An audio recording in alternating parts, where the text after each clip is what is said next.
भारताला कृषी प्रधान देश मानलं जातं, त्याच पद्धतीने भारत हा सणांचा राजा आहे किंवा भारतामध्ये सगळ्यात जास्त सणवार साजरे केले जातात. तर त्यापैकी होळी हा सर्वात प्राचीन आणि लोकप्रिय सण मानला जातो. तर आजच्या व्हिडिओमध्ये आपण पाहणार आहोत की होळी हा सण का साजरा केला जातो किंवा मग यामागच्या नेमक्या पौराणिक कथा काय आहेत किंवा होळी हा सण कशा पद्धतीने साजरा होतो. नमस्कार, आजच्या व्हिडिओमध्ये आपल्या सर्वांचं खूप खूप खूप स्वागत आहे. सर्वात अगोदर होलिका दहनाच्या सर्वांना हार्दिक हार्दिक शुभेच्छा. तर केवळ भारतातच नाही तर जगभरात 50हून अधिक देशांमध्ये होळी हा सण खूप थाटामाटात साजरा होतो. आनंदाने भरलेला, उत्साहाने आणि चैतन्याचं वातावरण निर्माण करणारा हा सण म्हणजेच भगवान श्रीकृष्ण आणि भगवान विष्णू यांचा भक्त प्रल्हाद यांच्याशी संबंधित आहे. हा सण वसंत ऋतूच्या आगमनाचे प्रतीक सुद्धा आहे.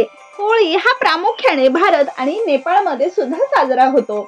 पण हा सण आता फक्त भारतात किंवा अनेक देशांमध्ये मर्यादित नाही, तर या 2 देशांव्यतिरिक्त अनेक देशांमध्ये सुद्धा अगदी थाटामाटात साजरा होतो.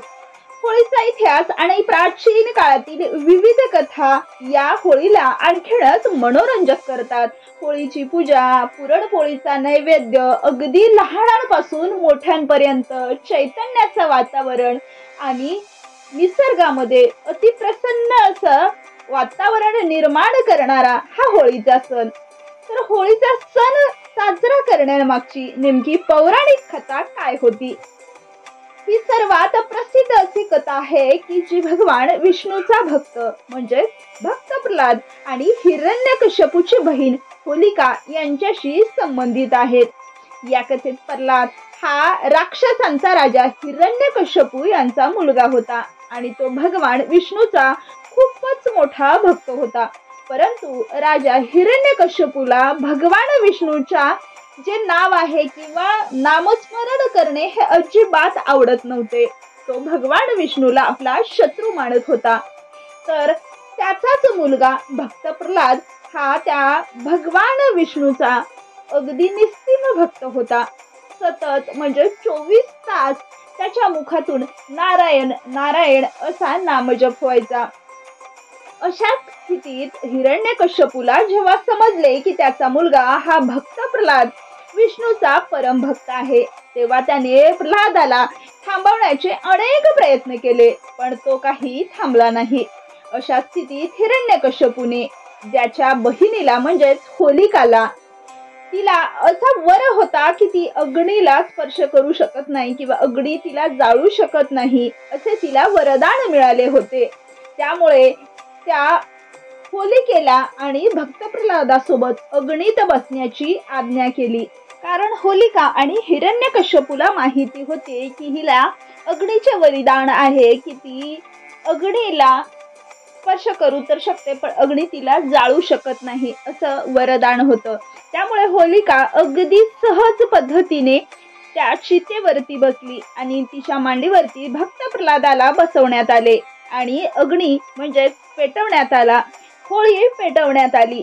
तेव्हा भगवान विष्णूंनी एक लीला दाखवली. भक्त प्रल्हादाला वाचवले आणि जी होलिका होती तिला अग्नीचे वरदान असून सुद्धा ती जळत होती.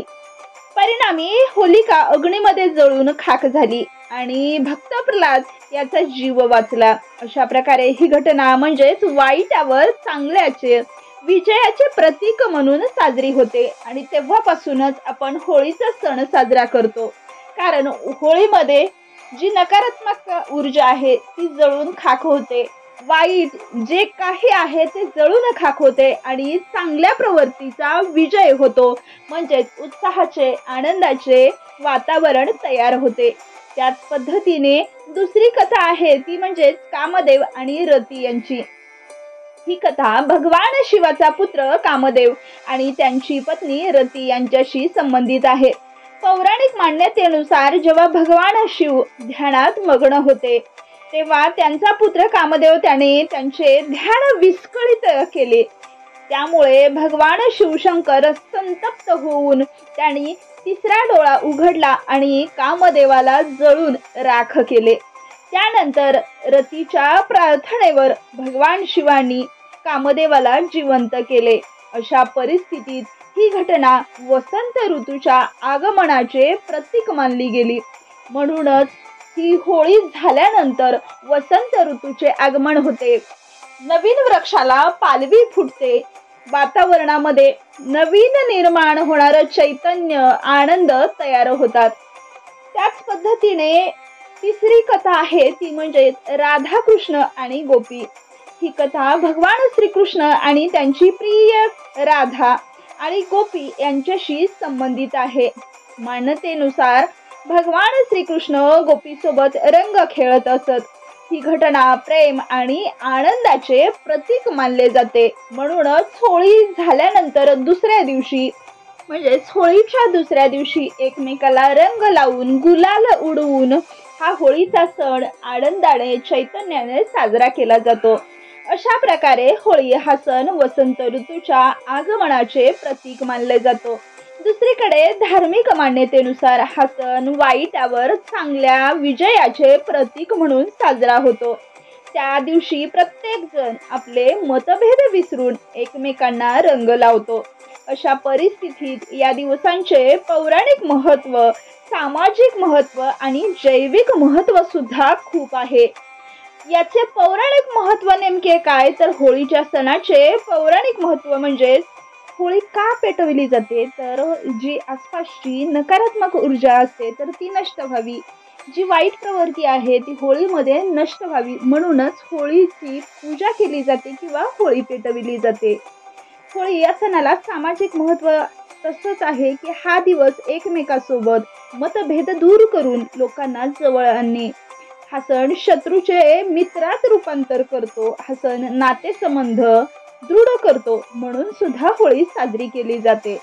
होळीचा सण आपल्या शरीरावर आणि मनावर खूप फायदेशीर प्रभाव टाकतो. हा सण आपल्या आयुष्यात आनंद, उत्साह, चैतन्य घेऊन येतो. हा सण रंगांशी खेळण्याचा, स्वादिष्ट मिठाई खाण्याचा आणि कुटुंबातील ज्येष्ठांकडून आशीर्वाद घेण्याचा एक खास प्रसंग आहे. त्याचबरोबर शास्त्रोक्त दृष्टिकोनातून हा काळ पर्यावरण सुरक्षित आणि स्वच्छ देखील करतो. होळी सण का साजरा करायचा, तर होळी सण साजरा करण्यासाठी अनेक कारणे आहेत. हिंदू पौराणिक कथेनुसार हा सण वाईटावर चांगल्याच्या विजयाच्या स्मरणार्थ साजरा केला जातो. होळीच्या सणाच्या दिवशी होलिका दहन हे सूचित करते की जे देवाला प्रिय आहेत ते पौराणिक पात्र प्रल्हादाप्रमाणे सारले जातात. म्हणजेच यामागचा अर्थ असा आहे की जो देवाची भक्तिभावाने पूजा करतो तर देव त्याला कोणत्याही रूपामध्ये प्राप्त होतो किंवा त्याचे सदैव रक्षण करतो. वाईट प्रवृत्तीपासून त्याचे रक्षण करण्यासाठी हा सण साजरा होतो. या होळीच्या सणानुसार दिवशी होलिका दहन हे सूचित करते की जे देवाला प्रिय आहेत ते सर्वांना प्रिय आहेत. या काळात नवीन चांगले पीक मिळावे म्हणून देवाची शेतकरी सुद्धा मनोभावे पूजा करतात.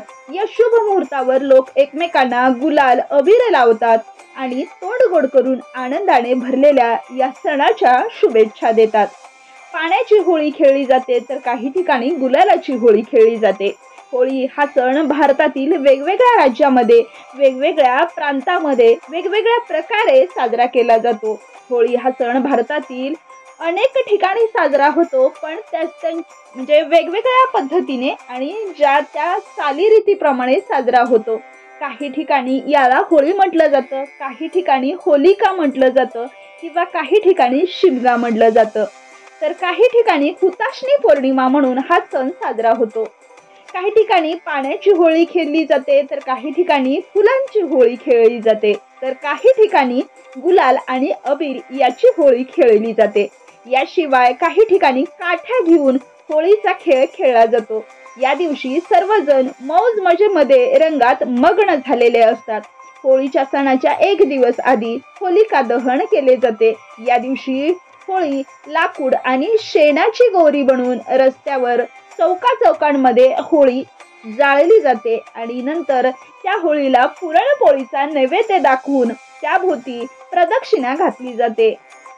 आणि भगवान विष्णूची या दिवशी आवर्जून पूजा केली जाते। त्याच पद्धतीने भगवान विष्णूला प्रार्थना सुद्धा केली जाते। तर अशा पद्धतीने होळी हा रंगांचा उत्सव आहे आणि तो अनेक विभागामध्ये वेगवेगळ्या पद्धतीने साजरा होतो। होळीची ही पौराणिक माहिती जर तुम्हाला आवडली असेल तर अशाच नवनवीन माहितीसाठी आपल्या चॅनलला लाईक, शेअर आणि सबस्क्राईब नक्कीच करा। धन्यवाद।